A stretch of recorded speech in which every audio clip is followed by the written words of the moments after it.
espectadores, os ralis significam alguns inesquecíveis segundos de emoção.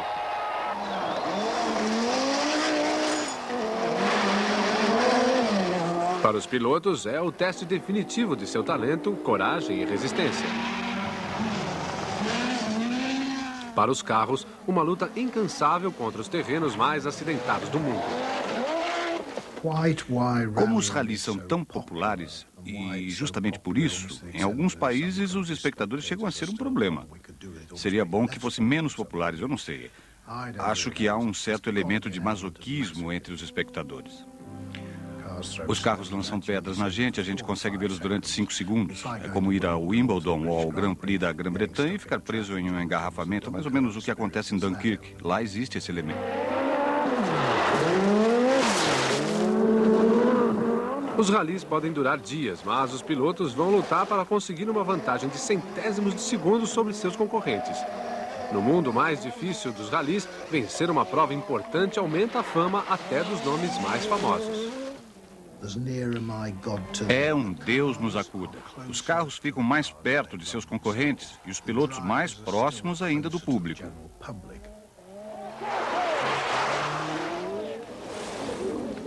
Nos ralis, a recompensa pelo sucesso vale a pena. Um estilo de vida diferente que compensa os desconfortos desse esporte. Embora muitos tentem, somente poucos homens e mulheres possuem as habilidades para alcançar as posições de destaque, quando o rally moderno se converte em um grande e próspero negócio. Mas, como tantas modalidades do mundo do automobilismo, ele começou como um passatempo de amadores.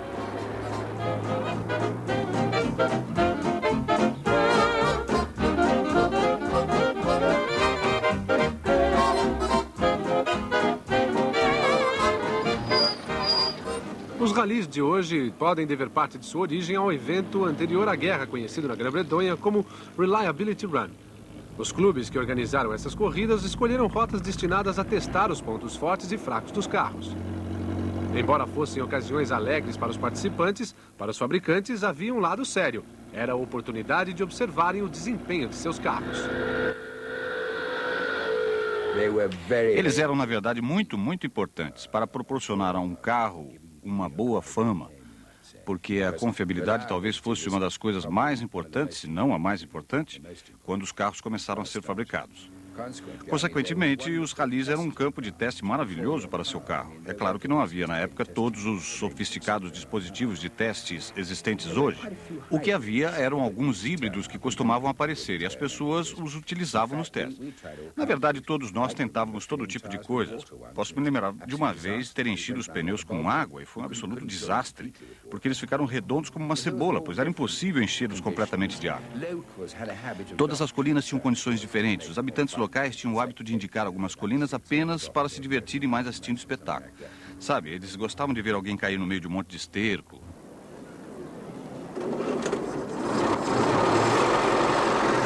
Demonstrar habilidade ao volante sempre representou uma parte importante nos ralis. O Rally de Monte Carlo, o mais antigo e mais famoso de todos, sempre terminava no campo com um teste destinado a mostrar que o piloto tinha total domínio sobre o carro.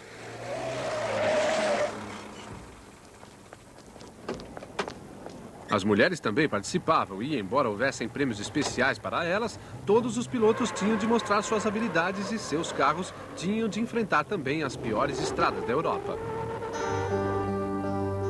A atração do Rally de Monte Carlo sempre foi o desafio de dirigir contra os elementos naturais, especialmente o gelo e a neve dos Alpes.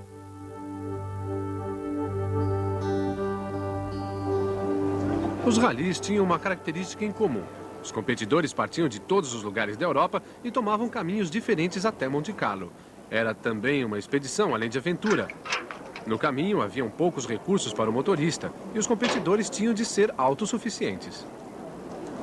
Eles carregavam seus carros com todo tipo de coisa, algumas para enfrentar as condições adversas, outras para tornar a viagem mais confortável para os pilotos. Era um negócio sofisticado, mas só até certo ponto. Os homens sempre acham que podem dirigir muito melhor que as mulheres. Por isso, todo o tempo tínhamos de lhes provar que isso não é verdade. Porque havia muito poucas mulheres. E não é muito divertido ganhar apenas das mulheres. A gente quer também ganhar dos homens. Quando comecei a participar dos ralis dos anos 50, é claro que não havia essas coisas de treino, controle de velocidade, nada disso. Costumávamos ir para o rali sem ajuda com, digamos, 2 rodas de reserva, uma correia de ventilador, lonas de freios, amortecedores, latas de óleo de reserva, porque também não havia muitos postos de abastecimento no percurso e nós mesmos tínhamos de providenciar isso. Alguns competidores vinham da Escócia, realizando parte do caminho na Grã-Bretanha, antes de atravessar o canal para a França.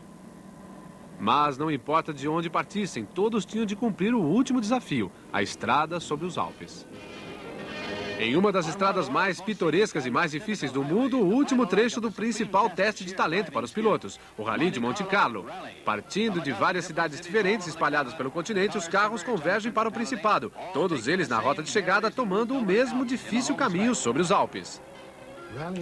Participar dos ralis dos anos 50 e 60 era menos caro que agora, porque os carros eram mais próximos ao padrão. O tipo de carro com o qual eu poderia estar participando de um rally num sábado, poderia voltar para um salão de exposições num domingo ou ser demonstrado pelos comerciantes na segunda-feira. O rally anual é sempre algo excitante para as tranquilas aldeias das montanhas que se encontram no percurso.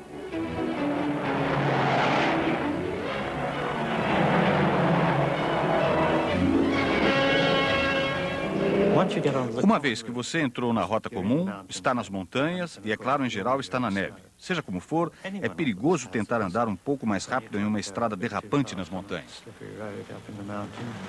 São mais de 350 milhas de ventos, curvas, gelo e estradas traiçoeiras. Uma corrida contra o relógio e uma luta para se manter dentro das regras.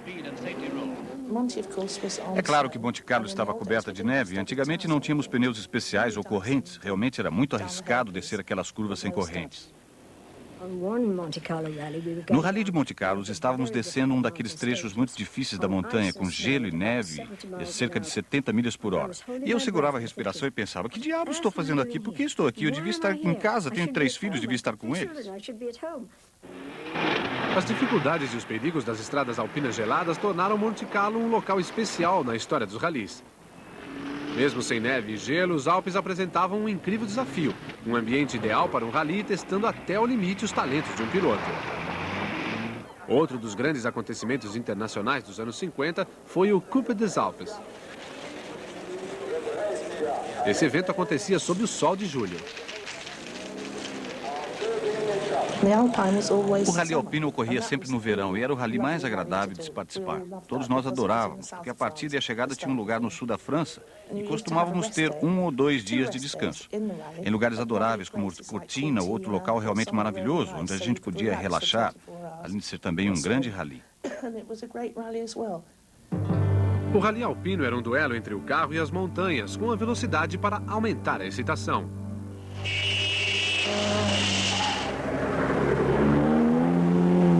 As médias de velocidade nessa prova eram altas. As estradas eram perigosas e às vezes estavam em más condições. Havia trechos difíceis como o Stelvio.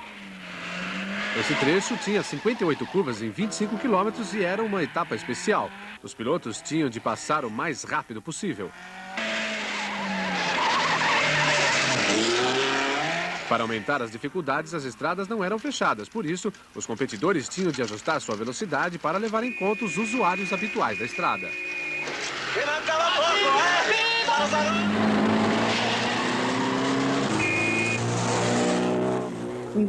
Tantas vezes estivemos perto de vencer uma taça alpino, então algo parecia dar errado quase no último minuto. Ann Hall pilotava para a equipe da Ford. Estávamos quase no final e de repente eu apertei o freio e ele não respondeu o suficiente para segurar o carro da maneira que era preciso. Então ele derrapou e íamos direto para o acostamento ou direto para a beirada da montanha. Não sei como não morremos. Felizmente havia uma pedra enorme e paramos nela, balançando para frente e para trás.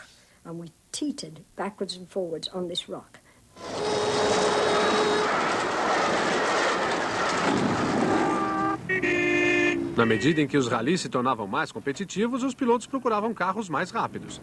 Alguns pilotos encontraram o Austin Healey 3000, um carro esporte bem ao estilo da época. Acho que todo piloto que dirigisse o Healey ficava com medo dele. Ele corria muito bem no cascalho seco, mas se você encontrava pedregulho ou areia, ou ficava sem controle no gelo ou na neve, não era muito divertido. É claro que eles tinham uma dianteira muito pesada, afinal tinham aproximadamente 200 cavalos de força.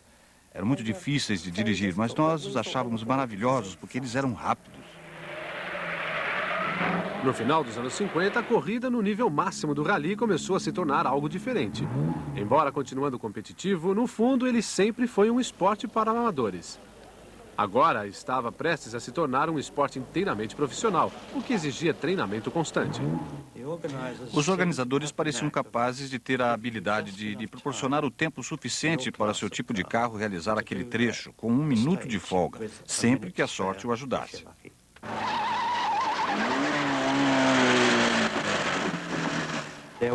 Havia certos trechos em que você tinha de dirigir o mais rápido possível para conseguir manter o controle com alguns segundos de folga. Eles conseguiam isso, mas se você dirigisse dessa maneira em todo o percurso, poderia quebrar o carro. Ele não iria resistir.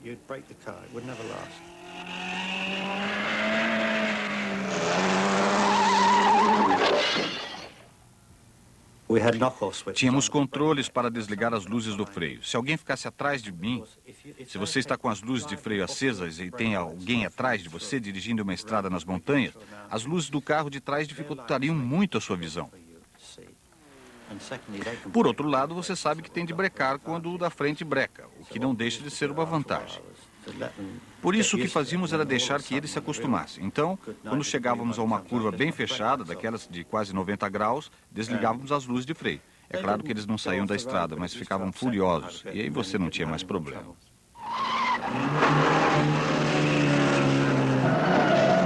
O aumento do profissionalismo e da velocidade tornaram os ralis mais interessantes para o público.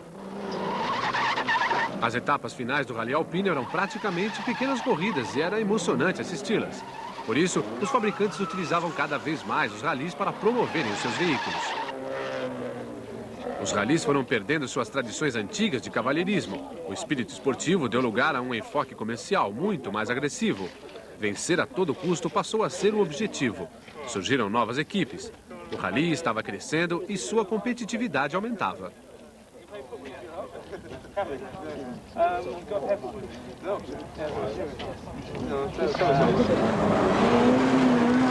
Maybe över bra, en flat bra, 100, down and up.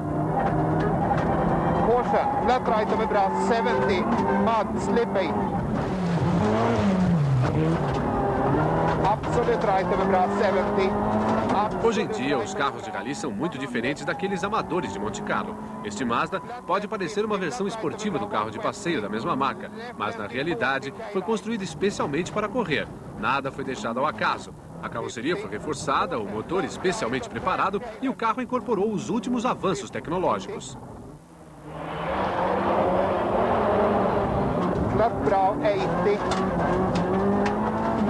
O sucesso depende de um bom trabalho de equipe entre o piloto e o copiloto.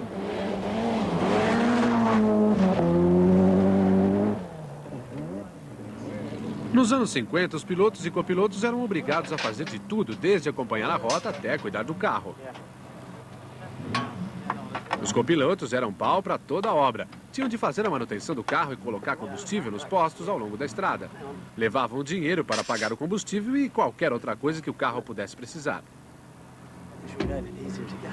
Mas, à medida em que o esporte foi se tornando mais profissional, sua principal tarefa passou a ser interpretar as notas que descrevem cada etapa da rota.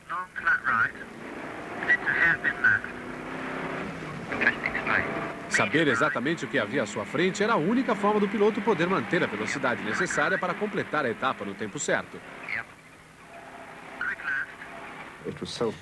Havia um sentimento de autopreservação e também um desejo de vencer a prova. Isso realmente estimulava a elaboração de notas de rota. Tivemos um grande acidente no Rally de Acrópolis, na Grécia. Voamos para fora da estrada em um Austin Healey 3000, na época em que ainda não existiam os cintos de segurança. Fomos ambos jogados para fora do carro. Felizmente, o Peter só sofreu escoriações. Eu aterrissei no único pedacinho de grama que existia em 3 milhas quadradas. E o carro rolou a montanha e ficou completamente destruído.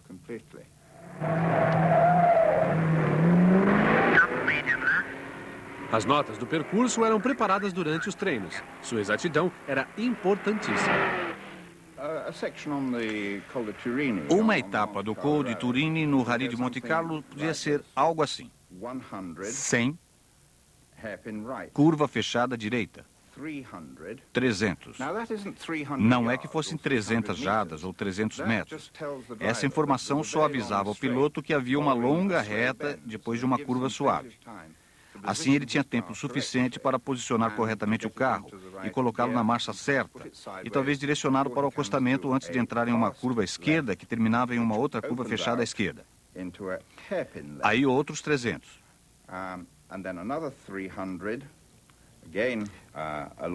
Mais uma longa reta, mas no final dela uma outra curva à direita e outra à esquerda no topo da colina.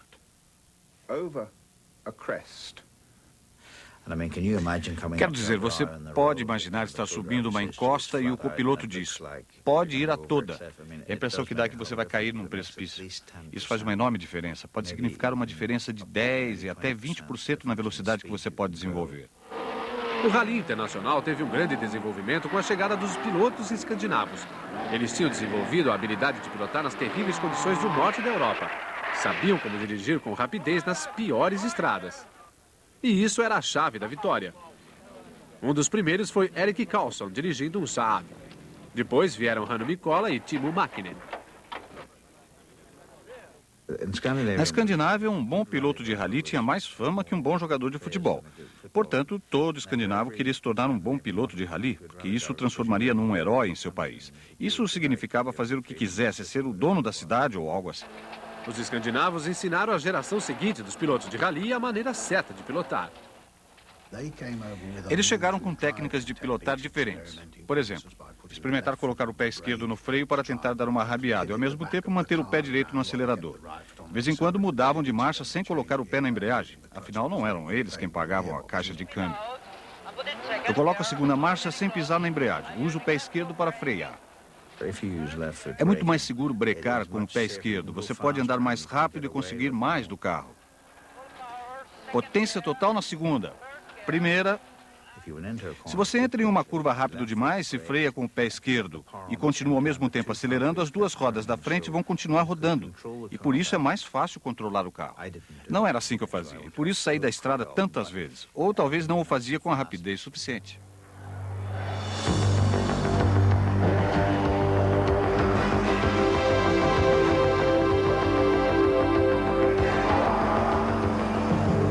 Além das equipes profissionais e das novas técnicas de pilotagem, os ralis descobriram um novo carro.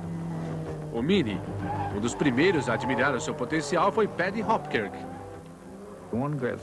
O Mini é ótimo. É tão pequeno que qualquer estrada, por mais estreita que seja, parece uma grande estrada. Eu me lembro que no Rally de Monte Carlo, com bancos de neve dos dois lados da estrada, era mais fácil você colocá-lo no acostamento do que se fosse um carro grande. Por isso era fácil dirigir o Mini nessas estradas estreitas.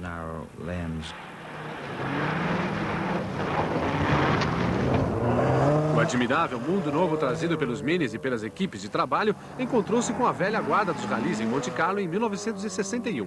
Em sua primeira apresentação, foram vencidos por Karlsson, que pilotava um Saab. Depois, em 64, Paddy Hopkirk venceu com o Mini. Timo Mäkinen fez o mesmo em 65 e em 66, os Minis chegaram em primeiro, segundo e terceiro lugares. Foi demais para os organizadores. Os franceses estavam tão atônicos com o desempenho do Mini e com a vitória no Rally de Monte Carlo pela terceira vez que não podiam acreditar que não estivéssemos roubando. Por isso, realmente contaram todos os dentes das engrenagens da caixa de câmbio. Tiraram os pneus das rodas e pesaram as rodas, depois pesaram os pneus em separado.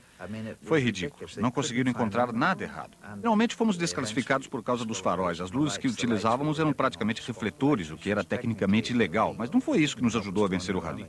Assim, eles nos desclassificaram 1, 2, 3 vezes. É claro, isso deu ao Mini 10 vezes mais publicidade. Como se tivéssemos ganho o rally, pois o mundo todo estava dizendo: a França entrou para acabar com os outros, não somente para competir.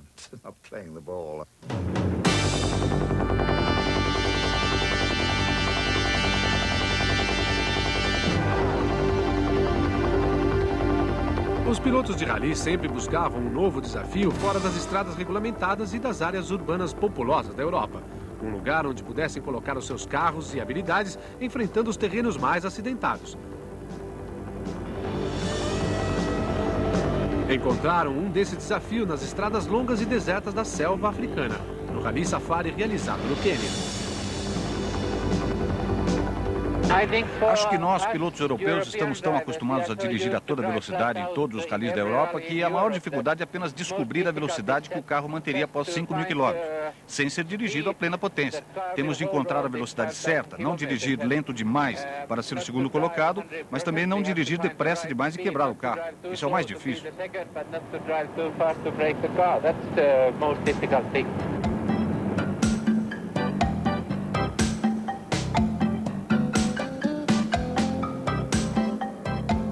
No início, o Rally Safari era organizado por entusiastas locais, mas não demorou muito e os pilotos europeus descobriram seus atrativos.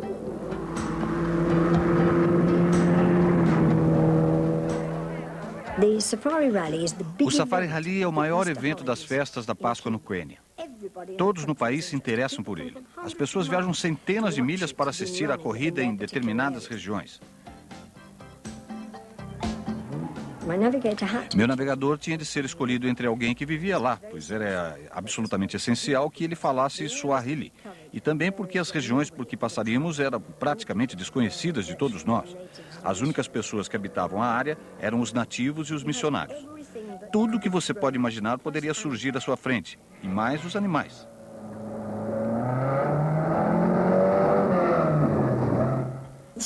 O Safari, além de ser um rally maravilhoso, obviamente tinha alguns perigos terríveis, como pontes sem nenhuma proteção.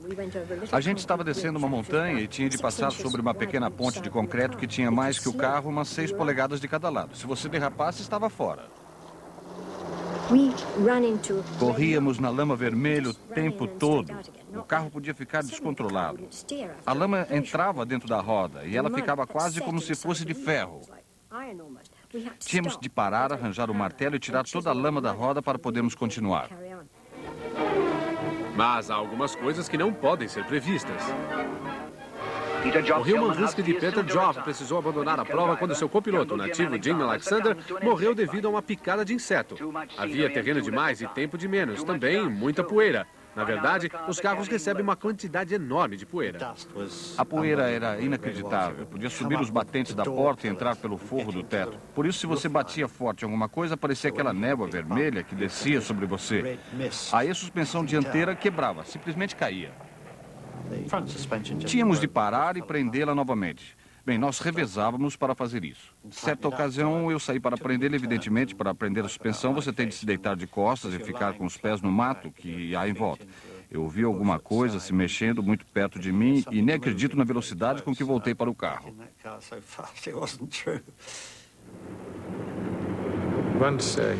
Uma vez no Safari entramos na água e a profundidade era tal que todos os faróis ficaram submersos e realmente a água estava quase atingindo o para-brisa. Uma sensação engraçada porque há muita luz e você quase não enxerga nada. Tem de confiar em suas notas de que daí a 10 metros vai ficar mais raso. Isso é um rally, por isso é tão interessante, porque a gente na verdade nunca sabe o que vai encontrar pela frente. O carro contra os elementos naturais é um tema recorrente no rally. Os engenheiros estão constantemente procurando melhorar o desempenho dos carros, utilizando a tecnologia mais moderna para atravessar as estradas acidentadas do roteiro. Na década de 70, quando a Audi introduziu a tração nas 4 rodas, surgiu outro carro revolucionário. Foi realmente uma época excitante, porque eu acho que fomos os primeiros a usar a tração nas 4 rodas. E, na verdade, havia tantas coisas que ninguém sabia. Com os carros de tração traseira, nós podíamos usar talvez 300 cavalos de força, mas as rodas traseiras ficavam rodando, e os pneus traseiros acabavam depois de 2 ou 3 quilômetros. Com o carro com tração nas 4 rodas, podíamos chegar a 550 cavalos de força e ainda conseguir uma boa aderência e não muito desgaste nas rodas. Além disso, quando você sai da pista, o carro com tração nas 4 rodas está sempre rodando com as 4 rodas dentro da curva, por isso a velocidade é maior. Então, se você está derrapando muito, pode usar os bancos de neve. Ou se dirigir um pouco mais depressa, pode sempre se desviar um pouco dos bancos de neve.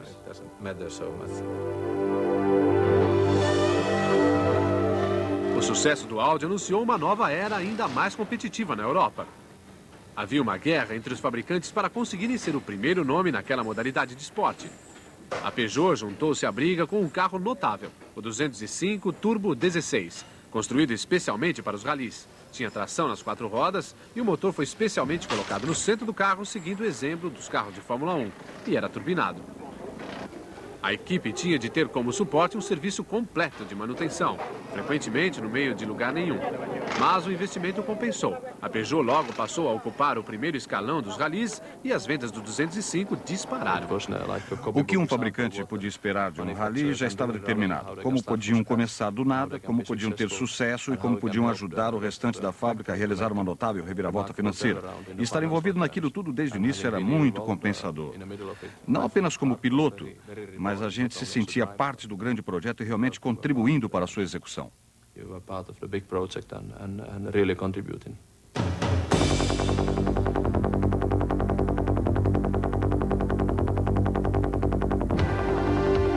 As companhias tinham de investir muito para entrar no jogo e mais ainda para vencer. Os melhores pilotos custam muito caro, assim como o investimento em engenharia. Mas o compromisso maior está no suporte da equipe. No apoio dado aos pilotos através de mecânicos, veículos para transportá-los para toda parte, helicópteros e peças de reserva.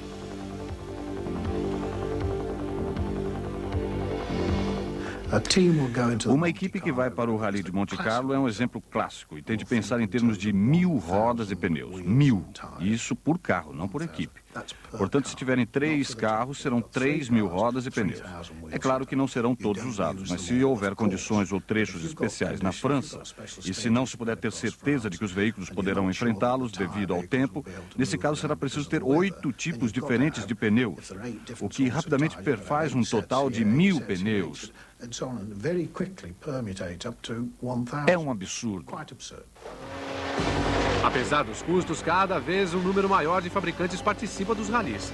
Os últimos a aparecer foram os gigantes japoneses, Toyota, Mazda e Mitsubishi.